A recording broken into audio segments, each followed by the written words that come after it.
kan begitu. Jadi nggak apa-apa di S2 juga udah bagus sebenarnya, begitu kan. Kita dapati ternyata ada 4 yang standar ganda, kedua tambah sekali ada anak emas. Masing-masing satu ya. Wah. Yang akan kita kejar adalah pejabat rektornya yang memberi putusan. Jadi bukan UI-nya, bukan kampusnya, tapi pejabat rektor.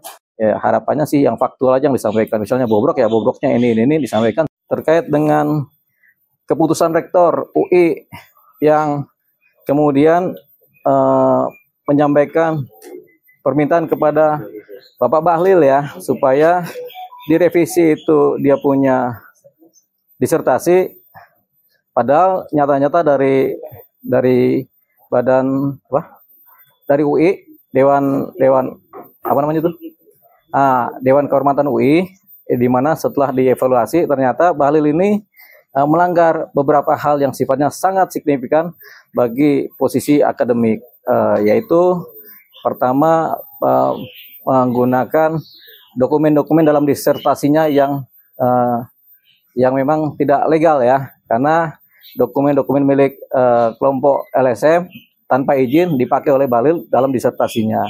Kemudian juga ada promotor dan kopromotor yang memudahkan terjadinya pembuatan disertasi.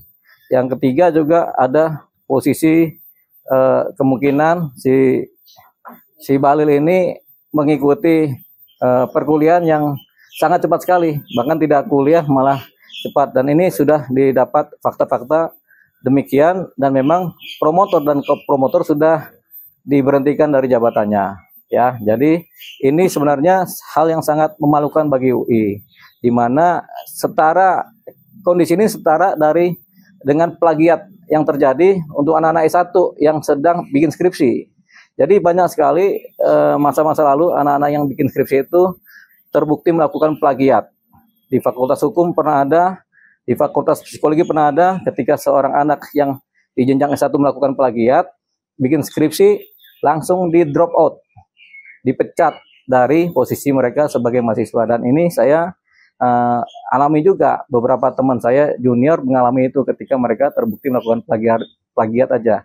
Itu baru satu kesalahan. Nah di sisi Bahlil ini kan, apalagi ini doktor ya, calon doktor, dia punya 3 kesalahan yang kemudian 4 yang sudah diakui oleh Dewan Kehormatan UI. Nah kemudian ketika dia disuruh revisi, nah ini posisi yang sangat memalukan. Jadi ini tindakan yang memalukan yang dilakukan oleh rektor. Ini pejabat rektor UI melakukan tindakan yang memalukannya. Jadi memalukan marwah UI ya.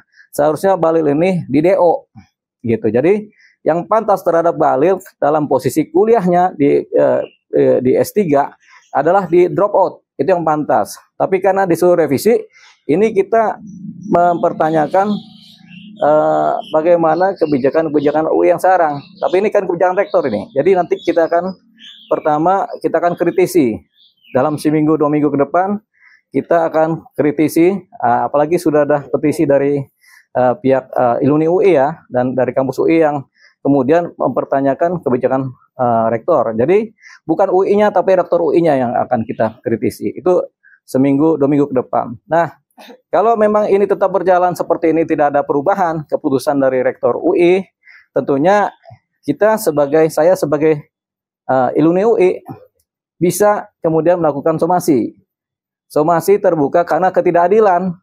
Ketidakadilan apa? Karena terdahulu setiap ada yang plagiat langsung di drop out, langsung di DO, langsung dipecat dari kampus. Ini kok sudah lebih dari posisi plagiat, tapi kemudian tidak di DO, tapi suruh direvisi. Ini berarti kan terjadi ketidakadilan. Artinya tampaknya terhadap menteri dibikin ada dasar pemaaf, tapi terhadap mahasiswa-mahasiswa yang biasa-biasa saja langsung dipecat. Jadi ini kan tidak adil. Jadi disitulah gap ini yang kemudian terjadi seperti diskrepansi ya, antara tajamnya ke bawah tapi tumbulnya ke atas. Ini berlaku untuk kasusnya si Bahlil ini. Jadi 2 minggu ke depan kita kritisi. Nanti kalau tidak ada perubahan, nanti saya sebagai pribadi, sebagai Iluni UI melakukan langkah somasi terhadap siapa? Khusus terhadap rektor sebagai pejabat rektor di UI. Jadi bukan terhadap UI, tapi terhadap pejabat rektor di UI. Kalau tidak diindahkan juga, bisa jadi kita layangkan gugatan terhadap ketidakadilan yang terjadi di UI. Jadi ini harus dibikin tegas supaya apa? Supaya UI sebagai kampus, sebagai universitas itu tidak tercoreng nama baiknya, nama besarnya, tidak tercoreng juga nilai-nilai akademisnya. Jadi itu yang nanti akan saya kerjakan. Tentunya ada petisi dari banyak alumni UI, tapi ada langkah-langkah pribadi dari alumni UI. Salah satunya yang nanti akan saya kerjakan, begitu. Ini tampaknya nggak ada tekanan dari negara. Ini karena kesungkanan dari seorang rektor saja.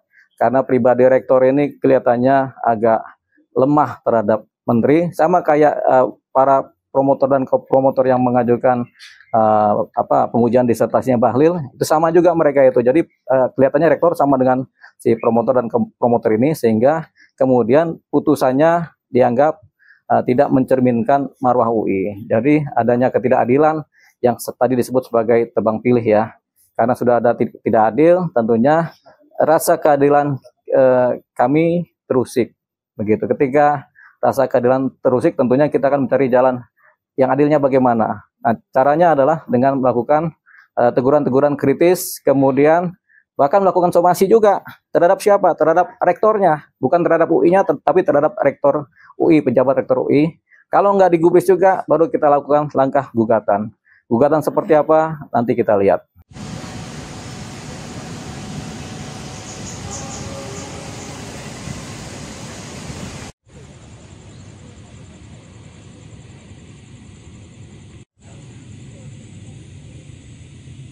Terkait dengan keputusan rektor UI yang kemudian menyampaikan permintaan kepada Bapak Bahlil ya, supaya direvisi itu dia punya disertasi, padahal nyata-nyata dari badan dari UI, Dewan apa namanya itu?